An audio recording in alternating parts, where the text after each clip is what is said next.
What's goody to any and everybody who may be listening? Okay, it's about that time. We are almost at the end of this thing. Okay, and we are breaking through the illusions. It's time to talk about this. Okay, because it's becoming a lot clearer what has been going on. Oh, you know where I want to start with this yet? I think I want to start with when I first went out on my wilderness experience, which is when I first put myself into the uncomfortable situation of being what you would call homeless. Okay, this was in I'm gonna say March. This was in March of 2023.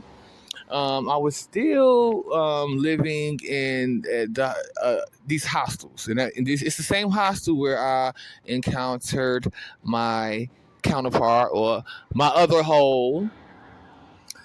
And I was struggling to make I was going out getting my cans and bottles just to pay the rent. The $26 a day.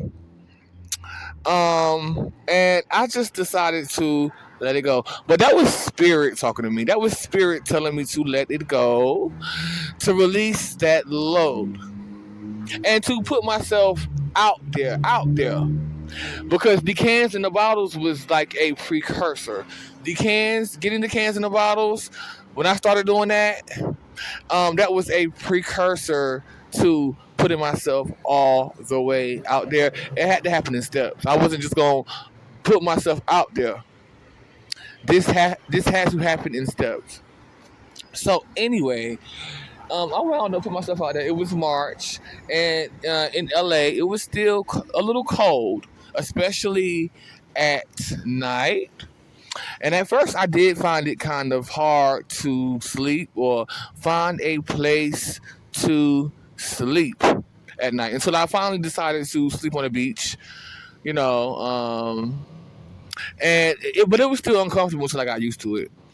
Anyway, like within the first few nights of me being out there and trying to sleep on a cold beach, the sand was cold and everything without blankets at that time. Was very hard. The experience in and of itself was the hardest. Like I did not know how I was going to get through it. There was echoes of the past coming up because I had been homeless before. I did not know how to handle it at that time when I was younger. I did not know that this is what I was being called to do. So I was kind of running away from it. When I first went back out, it had echoes of that. So there was a lot of trauma that I had to release, and I was steadily releasing these emotions in order to get comfortable and adapt to the situation. So I want to talk about a vision, a dream that I had within the first couple of nights that I was out there trying to sleep on that cold beach. I could not sleep, which is why I had this vision. This was like hypnagogic, but it was a vision. It was a vision of myself back in the heavens. Okay, I gotta talk about this because there we have Sharita. I saw the demonic version of Sharita there. Um, um, she was pregnant with me, but I was outside of her, a fully grown adult, but she was also pregnant with me. At that time, she was a color. I think she was bluish. She was glowing a color blue, or she was glowing a certain color. I forgot what color it was, but I do believe it was blue. That she was glowing this color blue, and she was also pregnant with the baby version of myself. Now this was back home. This was heaven. This was in the heavens. Okay. Um, and so something about my heart is coming up.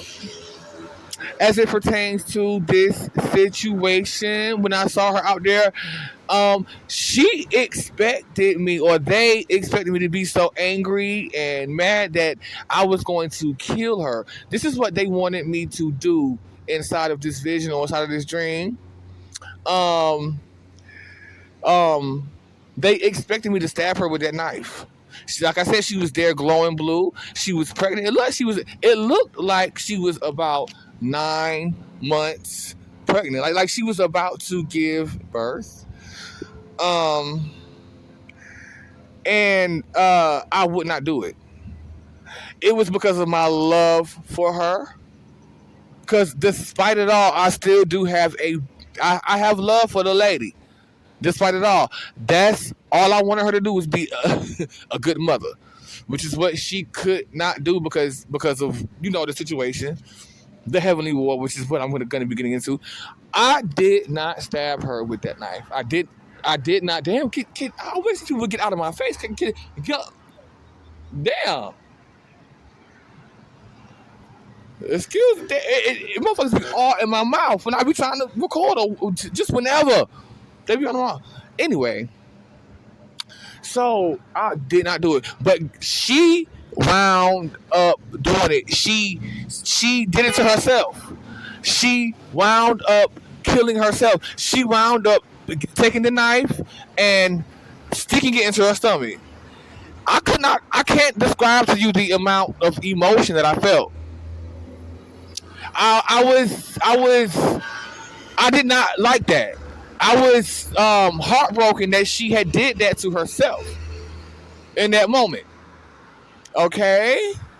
Then all of a sudden I heard a voice telling me, just whispering to me, Marcus, your wings are calling you. Okay? That's when I woke up. Although I was not really asleep because, like I said, I couldn't sleep because it was so cold. I was out there shivering. I was upset. I was not knowing what the fuck was going on. And again, I did not have a lot of the pieces. I did not have most of these pieces back. But especially now. Because, again, we are breaking through these illusions. Okay, this is all springing forth from the heavens, the heavenly war. As a well, so everything that I've said, even about the ship, has been an illusion which stems from the heavens. Although I must say that these are some of the same creatures. These are some of the same creatures. These creatures that sprung forth during the Atlantean era, when although this was an illusion, when I was the giant and the ruler, it's the same creatures.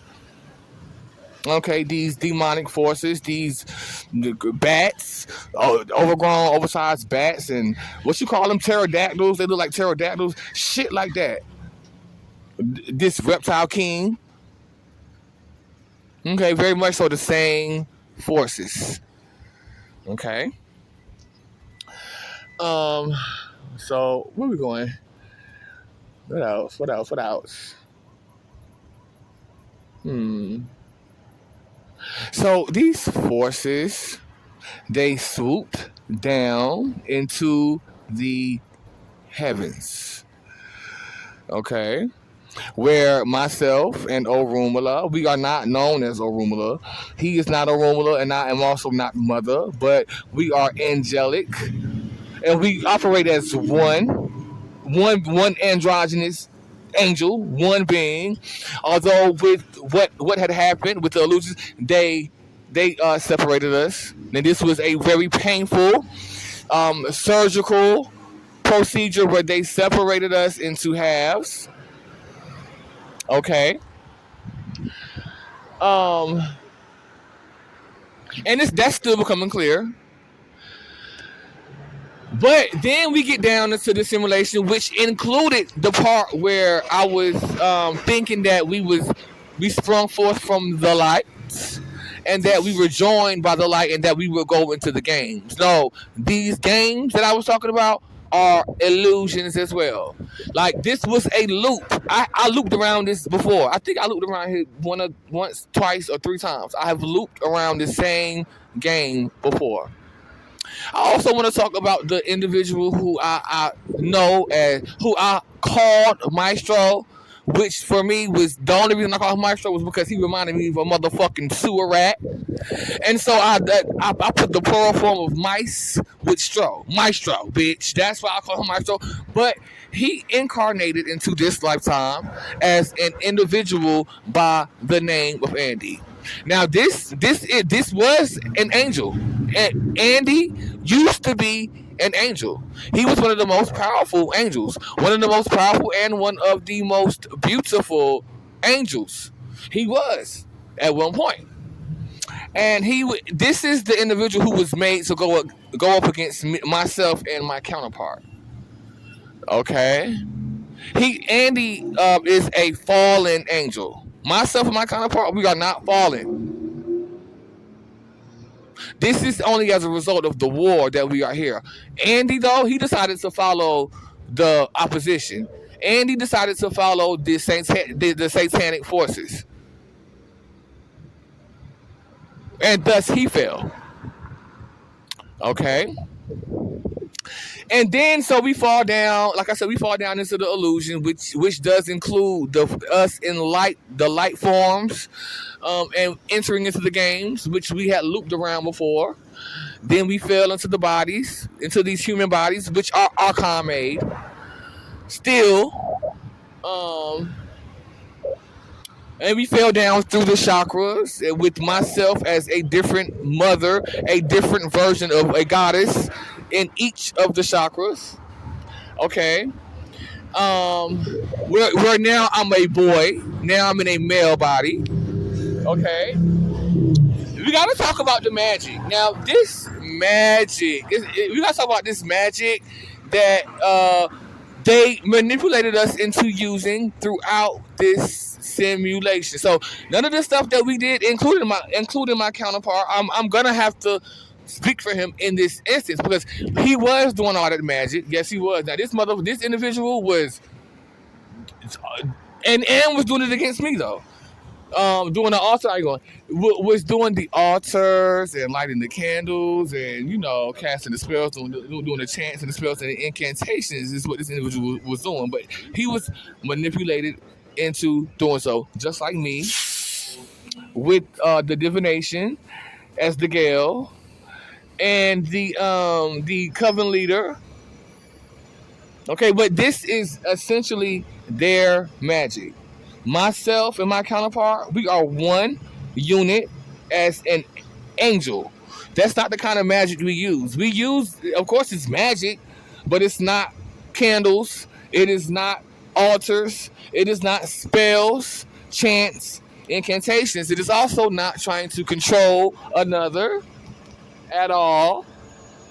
Okay. So this is still developing. It's still becoming clear. I wanted to go ahead and put this out so that it becomes sure. Thank you. Bye bye.